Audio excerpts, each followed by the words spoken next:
Yes, Simran. All right, Azu, thank you very much for, in fact, giving us this information. And now, in fact, let's also listen into some political reactions that are coming after BJP was able to secure victory in the Delhi recent assembly elections.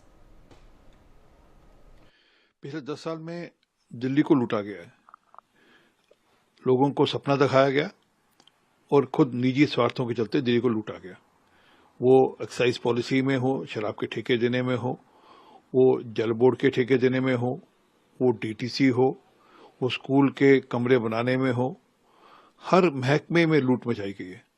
और अपेक्षा करते हैं कि जो नई सरकार हमारी बनेगी वह इस पे एसआईटी बिठाएगी और एसआईटी बिठाकर जांच कराकर जो लोग दोषी हैं उन सबके खिलाफ मुकदमा चलाकर वह पैसा दे।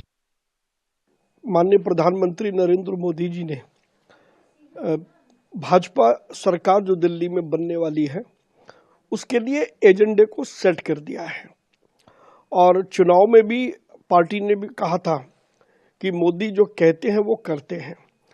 तो जो संकल्प जो घोषणाएं पार्टी ने अपने संकल्प पत्र में की है, कल प्रधानमंत्री जी ने ये निश्चित रूप से दिल्ली वालों को भरोसा दिया है कि सरकार बनते ही एक एक संकल्प और एक एक घोषणा पर अमल होगा।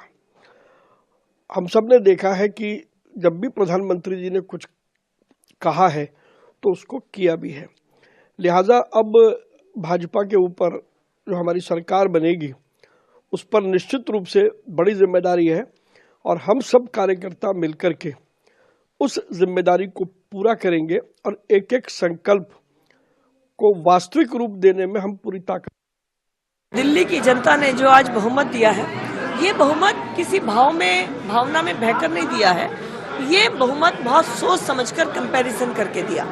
पिछले 10 साल से दिल्ली की जनता ने 2 सरकारों को देखा। एक केंद्र में प्रधानमंत्री श्री नरेंद्र मोदी जी की योजनाओं के ऊपर काम करते हुए देश को तरक्की करते हुए देखा, देश के हर सामाजिक वर्ग को उसका लाभ मिलते हुए देखा, और दूसरी तरफ दिल्ली में झूठी सरकार को देखा। और वो सरकार जिसने खुद भी तो क्या काम करना था, गली नाली सड़क नहीं बनाई, दिल्ली जल बोर्ड का पानी रोडों पर बहता रहा, उससे भी बड़ी जाति ये करी कि दिल्ली को प्रधानमंत्री नरेंद्र मोदी जी की योजनाओं का लाभ भी नहीं मिलने दिया। आयुष्मान योजना, राशन कार्ड, ये सब वो योजनाएं थी जो सेंटर दे रहा था, फिर भी उन्होंने लेने नहीं दिया। तो सोच समझकर ये निर्णय लिया गया है और दिल्ली की जनता ने अपना आशीर्वाद। बिल्कुल ठीक है भारतीय जनता पार्टी। मैं तो पहले ही कहता था कि 2/3 मेजोरिटी लेकर आएगी। जनता ने जो मोदी जी ने अपनी गारंटी दे दी ना, उसके बाद जनता ने ये फैसला लिया कि इस बार भारतीय जनता पार्टी को सरकार बनानी। दिल्ली में क्या किया? 12 सालों में आज पीने का पानी नहीं है, बदहाल दिल्ली है, सीवर सारे जाम है। प्रधानमंत्री को भी सीवर के बारे में बोलना पड़ा। आप सोचो क्या हालत है दिल्ली की। दिल्ली के पानी के बारे में प्रधानमंत्री जी को बोलना पड़ा। तो दिल्ली बदहाल है। दिल्ली चाहती है कि विकसित दिल्ली हो, दिल्ली में काम हो और आरोप प्रत्यारोप ना लगे। यमुना का एक बहुत बड़ा मुद्दा है। बिल्कुल, यमुना को हम मां मानते हैं, तो इसलिए प्रधानमंत्री जी ने आज भाषण में कहा कि आने वाले समय यमुना को हम साफ करेंगे और बड़े। ये जीत दिल्ली वासियों की है, प्रधानमंत्री नरेंद्र मोदी जी की है। और जब मैंने रिजाइन किया था, मैंने कहा था कि ये वो आम आदमी पार्टी नहीं है 2015 वाली, ना ही अरविंद केजरीवाल है। और झूठे वादे जो किए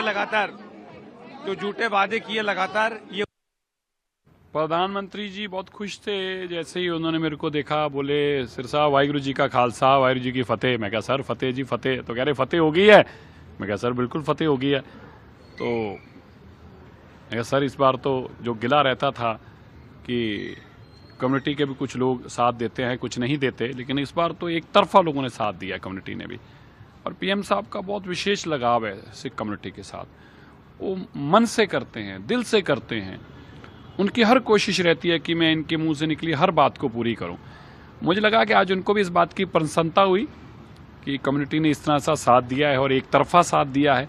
तो उनके भाव है बता रहे थे, जैसे वो मिले तो उन्होंने कहा वाहिगुरु जी का खालसा, वाहिगुरु जी की फतेह। मैं सर फतेह जी फतेह, फतेह हो गई है। सर बहुत बढ़िया फतेह हो गई है। तो हमें भी बड़ी खुशी हुई कि उनके मन में ऐसी भावना है और हमेशा ही भावना वो दर्शाते हैं, लेकिन इस बार कम्युनिटी ने भी रेसिप्रोकल किया है और उसी तरह से उन्होंने भावना रखी। हमें खुशी हुई।